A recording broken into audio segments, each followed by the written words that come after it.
It's time to get your music radio ready with the AudioSkills Podcast. It doesn't matter what type of music you're creating or what gear you use. It's all about the technique. Get ready to turn your home studio into a place where your music goes platinum.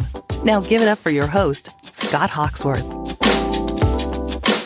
Hey, what's up, everybody? Scott Hawksworth, founder of AudioSkills.com, back with you for another episode of the AudioSkills Podcast. We've got a great show for you today. I think it's going to be really helpful for those of you who want to improve your vocal performances, either live or for recording purposes.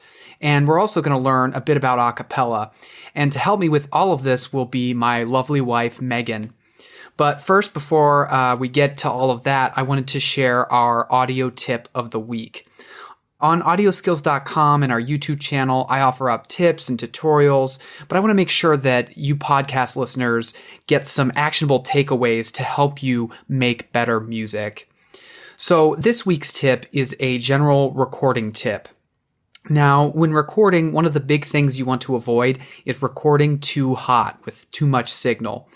Because what this can do is this can cause unwanted clipping or distortion of that signal. And that's in the digital realm. So in your digital audio workstation, Logic Pro, Pro Tools, whatever it is.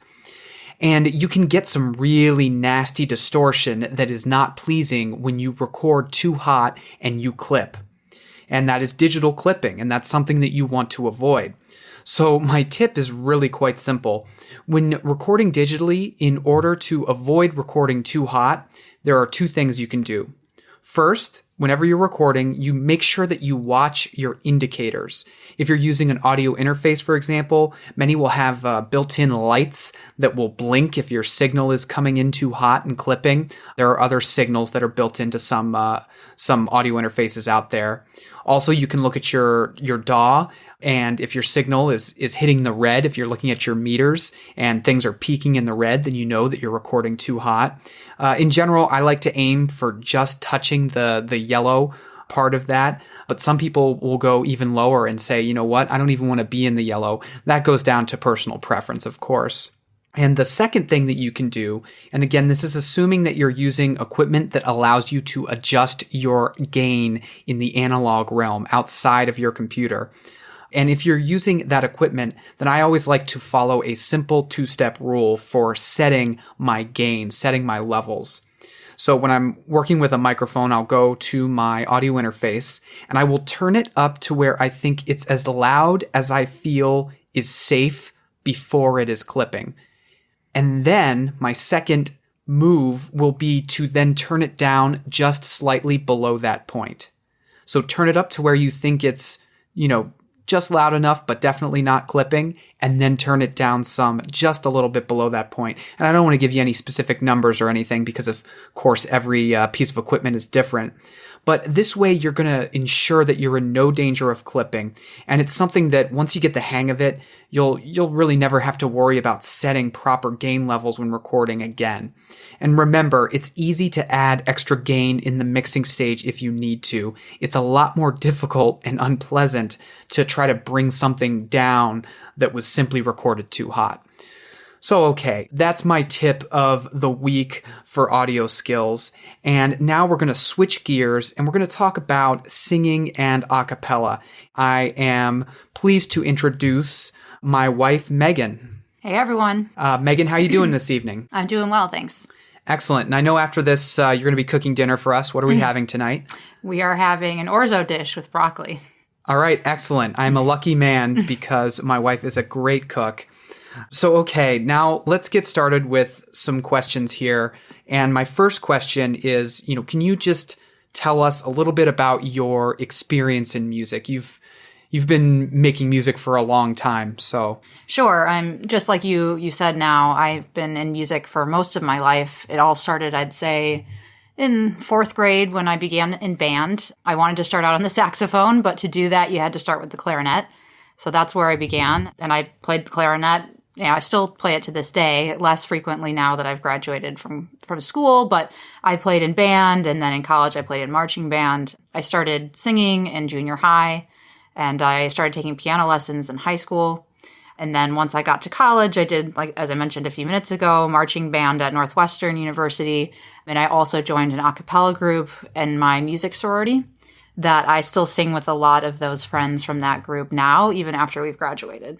Cool. Oh, and the other thing is also my brother is a musician. And after we both had graduated college, he came to me and asked if I was interested in starting an actual 5-piece rock band with him and a couple of his friends. So I also had that experience more recently. And what was that band called? That band was called Lions and Lanterns. Cool. And I just want to ask you this because this is one of those lessons, those cautionary tales that in my instruction on best practices for recording. Can you quickly share what happened with Lions and Lanterns when you guys were recording your album and you worked with someone who didn't use click tracks? Sure. So I think it all kind of got off on the wrong foot because different members of the group had different kind of visions for what they wanted. My brother wanted a very polished album. Sure. Other band members, they were up for the recording, but they didn't want to put in a lot of money to get that level of polishing. So long story short, what ended up happening is that we turned to a friend of one of the band members who did in-home recording, which nothing wrong with that, obviously. Absolutely. However, he did not use a click track. And at the time, I didn't realize how important that was. But after going through the process, what I realized is that the mixing stage became very difficult. So we got to the point where he would send us back his initial mixes of the songs. And at certain points, things were just not lining up because, we each recorded our tracks separately without the click track. The drummer wasn't the most consistent with his timing at certain points, which, I imagine is pretty typical because it's difficult without a click track to stay 100%, in tempo and rhythm. Sure. So anyway, it became really difficult in the mixing stage. And basically we were told that there really isn't a way to get that much more polish when you've already recorded the tracks. I mean, there's some things they can do to try to cobble it together, but it's never going to sound like what you hear on the radio. And I think that was a bit of a disappointment to those of us who were really hoping for something a bit more polished out of the experience. But, live and learn, I guess. Yeah, and ultimately, I know when you went to work with a mixer, he was kind of pulling his hair out a little bit, trying to make things as good as they could be. So the lesson is there, and I know there's a lot of philosophies. A lot of people say, well, if I play with a click track, it's kind of becomes a little more mechanical than I would like, and I lose some of that emotion. But at least have one track, whether it's a guide track or the drummer, someone playing with a click track. Please, you will thank yourself in the end, especially if you're going for that radio-ready sound. So, okay, moving on here to our main topic, I want to talk about acapella and singing, and these are two things that you know very well, and you know better than I do, of course. So, can you tell us just a little bit, real quickly, about your current acapella group? What's the makeup, and where does your voice fall? Sure. So, as I mentioned, I first joined this group in college, became very close friends with a lot of the people in it. After we graduated, the official group ended because we were no longer at school. But I kind of reached out to them probably 6 or 7 years ago now. It's been a long time. And said, hey, do you guys want to keep doing this? I feel like we have enough people to put together a group. And we had such a good time doing it. Why stop? Sure. So everyone was up for it. And we got back together. We used some of the arrangements we had from college. And since then have arranged more. I think we'll get to that in a few minutes. But in terms of the makeup, it's ebbed and flowed, actually, because different friends of ours have moved in-state, out of state. One person went to grad school and then came back. So it hasn't been the exact same group for all these years. But currently we have 9 members. We sing arrangements in an SSAA style, which means 2 sopranos and 2 altos. Okay. I generally will sing one of the soprano parts, though sometimes we do mix it up. There are songs that I sing alto on just because, we can, and it's sometimes fun to do something different than what you're used to. But since we have 9, usually we do 2 on a part because there are 4 parts, and then have a soloist. Or sometimes we might have a soloist and a vocal percussionist and pull one person from one of the 4 parts. Right. If the arrangement or the song requires to have, requires something a bit more like a drum beat, we want to have a vocal percussionist on that. So we'll kind of mix it up if needed. Sure. Cool.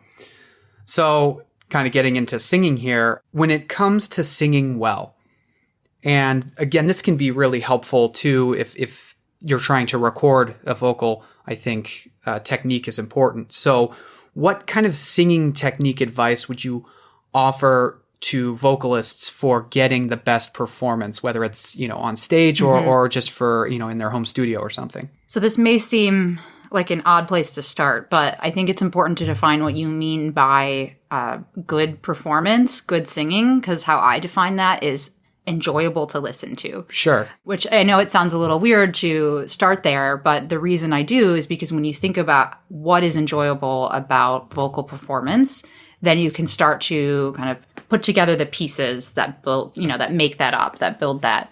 And so how I view it is you have tone quality, make something enjoyable to listen to or not. Mm-hmm. You have good rhythm and tempo. Mm-hmm. You have good pitch, and then style.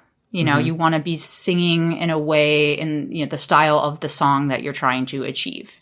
And I don't know if you want to talk about this later in a different question, but there are ways to improve in all four areas. Some of it is kind of where you start out naturally, especially with things like tone quality.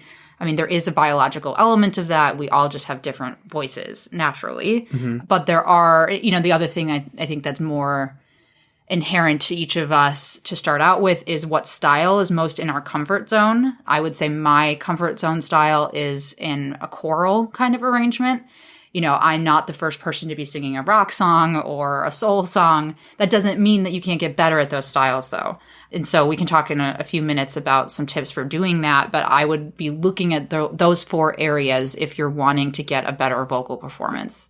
Sure. And then is there anything about, making sure you're standing up straight and making sure you have like your supported diaphragm and all things like that? Sure. Yeah, absolutely. I mean, you want to have good control over your vocal cords and your lungs. And so you want to set yourself up, like you're saying, sitting up straight. Don't make it harder for yourself than it needs to be, because you're contorting your body in a way that doesn't allow the air to flow properly and all of that. Sure. So now, you've mentioned before that, and I think you were touching on this just now, but that a number of the members of Emanon have really improved their singing over the years. And, what pieces of advice might you have for vocalists that want to improve their singing? And obviously there's only so much you can do biologically because what you were saying, but, how can you improve? Absolutely. So I really, really am a strong proponent of the idea that you can improve in all four areas. And this has actually been an area of personal growth for me, because for a long time, I thought that this is like, you're either a good singer or you're not. This is something that you're born with. You see those little kids on whatever the reality shows are that seem to come out of the womb with America's Got Talent, whatever. Right. That seem to come out of the womb with this amazing voice. Mm-hmm. And yeah, there is something to be said for raw natural talent. I'm not knocking that, but there is also something to be said for improving through practice and hard work. And I've seen it happen in my own life, and I've seen it happen with my friends. So I really do believe in it. More specifically, if you're going to go through each of those four areas I just mentioned in the last question, for tone quality, a lot of that is about confidence, and also strengthening your vocal cords and your, learning how to get the most out of your lung capacity and diaphragm, and all of that comes from practicing. You can't expect to get that confidence and that strength without practicing. Yeah. And the more support you have underneath your singing, the better the tone quality. Everyone has, as I mentioned, like a natural quality to their voice, but you don't want to sound anemic, because no matter what the quality of your voice, it's not going to sound very pleasant if it's not confident and supported. So I'd say those are the big things for tone quality. For rhythm, there is a part of it that's about understanding music composition, knowing how to subdivide, knowing how to practice with the metronome. Yeah. I believe most of you are coming from some musical background, so those terms shouldn't be completely out of left field. But my group definitely practices with the metronome the vast majority of the time, because it's a way to hold yourself accountable and see, am I rushing here? Am I slowing down here? Because that's the kind of thing that can really distract your listeners and distract from the performance if it's not intentional. Sometimes you do want to slow down intentionally, but if it's happening without your awareness, it can really detract from the performance. Sure. When it comes to pitch, this is probably the biggest area that people either struggle with or want to improve on, I would say, in my experience working with singing. And to do this, it's really about again, practicing. The more you sing, the more accurate you're going to get with your ear. But more specifically than that, if you want to do something that's actually an active practice that you can keep up with, I would say note checking on whatever your instrument of choice is, whether it's piano, guitar, mandolin, who cares? Sure. You can't expect to get better at your pitch accuracy without checking yourself. You need to have some sort of metric. And so if you're working on being able to sing in arpeggio, C, E, G, C, G, E, C, you can try to ballpark that with your ear, but you're not going to know if you're getting better unless you're checking those notes with that instrument. So this is something we'll do in our rehearsals all the time, where when we're learning a new part to a new arrangement, first I tend to lead the rehearsals, I should say. So first I'll have the other members sing along with the piano. And then as they gain confidence, I'll say, okay, do it without the piano. And then we note check if something feels like it's not locking into place. And it's through that repetition that your ear is going to get better. You're going to know what an interval sounds like naturally. Whereas before, maybe you were just guessing. And, that's, you can't help but learn that stuff when you're note checking, because you hear, am I going low? Am I going high? Where, how am I getting off? And that helps you correct as you go along. Sure. So I know this one's been long, but the last area. No, it's all good. The last area around style, again, like I mentioned, we all have a natural style. So I would start out by trying to figure out what that is if you don't know it. Maybe sing a few of your favorite songs from different genres. Listen back to them and say, this one sounds like it fits me. This one sounds like I am play acting and I feel uncomfortable and a little embarrassed listening to it. That's how I would feel if I were rapping, let's say, because that's so out of my wheelhouse. Sure. So once you identify what your wheelhouse is and what it's not, then you can start to push yourself stepwise into new styles. And it's a lot like learning an accent. You're going to have to just dive in and try it. Listen to a song in that particular style that you love, that you think the vocalist nails it. Listen to what they do. And you can even divide it down into pretty small pieces. Like, how are they pronouncing their vowels?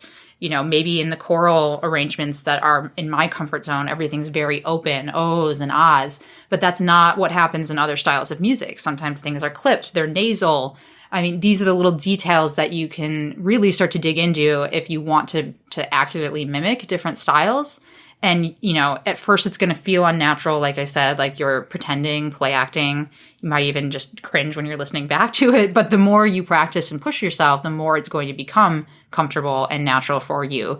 And then you can, more easily transition from one style to the next, knowing what the actual building blocks of those styles are. Yeah, and then, of course, you build your confidence, which kind of a snowball situation. Exactly. So it really helps you out. Yeah. Cool. So what in your mind, and this is kind of more specific to acapella groups here, but what is key to success for an acapella group to sound good beyond, obviously having people who have good voices? Yes, it's helpful, when everyone in the group has good technique and a wonderful, enjoyable tone quality and all of that. But beyond that, I would say practicing the pitch stuff that I mentioned earlier is and the rhythm is crucial, because you don't have the support of a 5-piece band or of an instrument that holds the key in the pitch. If you're out there and you're not feeling confident, you're all looking at each other like, who is holding us in the right key? And I've been there before in a performance, and it's not fun. So the better you get at, having that confidence in your accuracy of pitch and rhythm, the easier it's going to be to sing a cappella. I also think style matters here too. Just realize which song you're singing and get the group to shift style accordingly. And one thing that we do in our group to try to achieve that is we make a lot of scratch rehearsal recordings. So these are not the kind of recordings that you guys are talking about mixing. These are just turn on your iPhone or whatever, press record, get us, a draft going of what this, song sounds like right now, and listen back to it either on our own or as a group, and take note of stylistic changes we could make. I think we're holding these notes too long. These are the little details that really take an arrangement from just okay to really standing out, because, they're optimizing the potential of the arrangement that you have to start with. Last thing I would say is listening to one another. I think that does go back to the pitch and rhythm priorities I was mentioning a few seconds ago, because if you're not listening to one another, it's even if you feel really confident in your part, it's just not going to lock in the same way because there's just these minor little things that you can kind of correct without even realizing it when you're listening to one another. You really start to blend in a way that you can't do if you're in your own head and only focusing on your part. Sure. And I think that's applicable to any kind of band, really. Yes, I would agree. I think that there's just a smaller margin of error in acapella because you don't have those instruments helping you out. Yeah. No, that's fair. That's a good point. Now, you mentioned this you touched on this a little bit earlier, and I think this is interesting too for folks who are interested in covers and things like that. In your group, which I don't know if we said the name of your acapella group, it's Emanon. Emanon. You guys create your own a cappella arrangements that you then sing. Mm-hmm. And I know you have created some. Can you give a brief overview of, the process for converting a song to a cappella? And just real quick for the benefit of folks listening, they've covered things. They've done, Remix to Ignition. They've done, what are some of the other ones? Hide and Seek by Imogen Heap. I mean, just to give a wide range of styles. So there's two very different styles, right? So the idea is you take a popular song or a song that you enjoy, and then you have to arrange this to then perform. So what's kind of the process there, if you could give a brief overview? Sure. Well, it starts with having the proper software, of course. I don't pay for anything special. I just use the free Finale Notepad you can download for Mac and Windows, but there are tons of programs out there that you can just choose based on whatever you like. After you have the software, I would say that it's really important to start with figuring out the chord progression. That can be through using sheet music. I've definitely kind of taken that shortcut in the past. I don't see any harm in that. Sure. Because it can take a while to just sit down at the piano or on your guitar or whatever and plunk it out because, it's not always intuitive which chords an artist is using. Yeah. And you can also, miss some special notes they might add in here and there to make the chords richer. Right. So that's why I like looking at the sheet music to start with, if I can find it. I have made arrangements without sheet music just because I haven't been able to get my hands on it. And it's been fine, but it's taken more work on that front end to just hammer out what the chord progressions are. After that, I would fill in the melody line because, that's what's going to guide the whole song. And it just kind of keeps you focused with where you're at in the music. At that point, I would start with trying to figure out the bass line. In my group, that's the alto 2 line typically, but if you have a men's group, that's going to be the actual bass line. And really, that just comes from putting in some headphones and kind of going through the tedious process of listening over and over again. What am I hearing in that bass guitar or whatever other instrument may be creating that lowest line? And do your best to figure out what it is and get it written down. And then you kind of use that same process going up through the different parts, up through the upper pitches. The one thing I will say, though, is, and I've learned this over time, don't feel like you have to recreate the original arrangement exactly, especially because sometimes making changes makes it better. We are using voices, we're not using instruments. So if you try to mimic the sounds that certain instruments make, it can honestly be a little ridiculous. Right. And you'd be a lot better off just, taking some creative license and saying, how can I put my own stamp on this to make it better for vocals? And, I think that also understanding who the people are that are going to be singing this arrangement helps because you can factor in things like, oh, I know that one of our group members, Amanda, has a beautiful high voice. So we can give her these pitches that another person might not be able to sing. So you don't want to throw those in your arrangement if it's going to sound bad in whoever's supposed to be singing it. So, tailor your arrangement to the group that you're arranging for, because that's just going to make it so much easier to get performance ready and really sound polished. Cool. That's really interesting. So now this is interesting, I think, to people who are just writing their own music as well. Harmonizing is obviously crucial to a cappella music, to sounding great, building those great harmonies. And it also can be very, very powerful in non-a cappella music, like the Beatles, for example. So what kind of strategies do you employ for creating, good harmony? So my go-to is a mixture of using my ear, sure, which has developed over time from singing for many years, with music theory.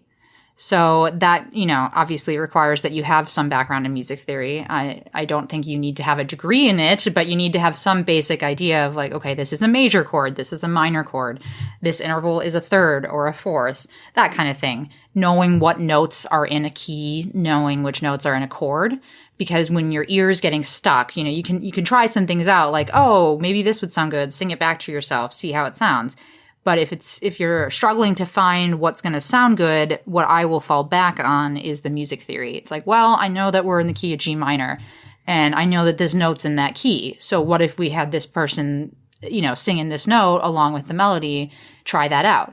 And sometimes you're like, yes, exactly. That's what I couldn't figure out with my ear alone. Mm-hmm. So I really use a reciprocal process between those two things, which is not perfect, right? It can be a struggle sometimes, but always come back to this mixture of trying things out. Don't be afraid to just sing it out and see how it sounds, and then fall back on that music theory if you need some extra help. Yeah, I mean, I really recommend anyone knowing a little music theory can really go a long way. And this is something that I know I've worked on personally, trying to learn a bit more about music theory because, I'm one of those people that would, when I'm doing with a harmony, I can rely on my ear so much. And so I'll just keep plunking around. But you can kind of, I guess, take a shortcut and make things go faster and also inform yourself more if you have a little bit of that background. Well, the other thing I would say to that too is you mentioned shortcut, and I think sometimes it can be a shortcut. Like, oh, rather than trying to figure it all out with my ear, I'm just going to know that this is in the key of C, so I can use those notes. However, I would say that sometimes it's not just a shortcut. Sometimes it can take your harmony to the next level because your ear is used to hearing really simple harmony. And honestly, especially when you're referencing the Beatles, at least their early stuff, most of that harmony was pretty simple. It was like first, third, fifth, major chord, right? Yeah. And it sounds great. We love it, right? That there's a reason it's in all the songs we listen to. However, if you listen to those really kind of advanced artists, like one group that comes to mind is the Decemberists. Yeah. The harmony they use is not simple. Right. And I can't say this with any level of certainty, but I would strongly think that they're getting some of those harmonies not just from like, oh, I'm used to hearing this sounds good. They're really kind of thinking it through and thinking like, oh, this is an interesting note that's in this scale that not everyone would use. Yeah. And that really sets your music apart. And it's a lot easier to explore those options if you're not just relying on your ear alone. So no matter if you're performing or you're getting ready to lay down that great track, that great vocal recording, being warmed up vocally is huge. I know that's something I have to remind myself sometimes if I'm going to sit down and record something like, hey man, don't just set up and go. What are your go-to vocal warm-ups?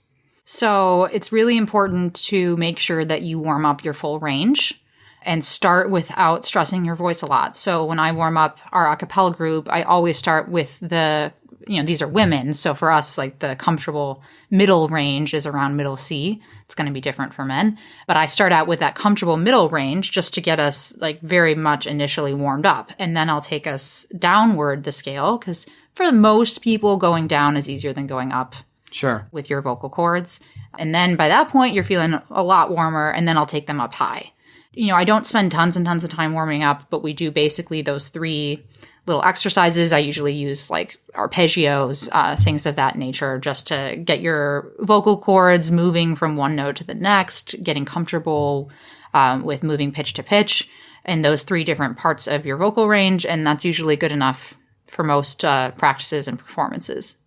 Yeah, that's something I definitely need to remember to do sometimes when I sit down to record because it's easy for me to just, think, well, I sang a little bit, that's enough.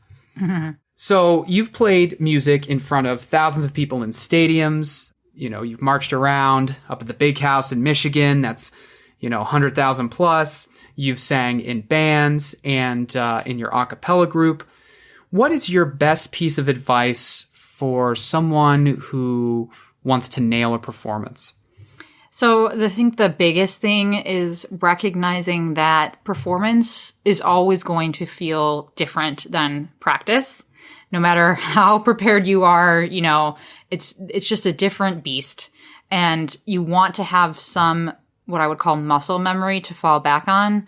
And when I say muscle memory, I just mean like you can perform this thing in your sleep. Sure. You don't want to have areas that you feel anxious about when you're practicing, because I can guarantee you that when you're performing, it's going to feel weird and different, and every anxiety you had about it is going to manifest itself tenfold.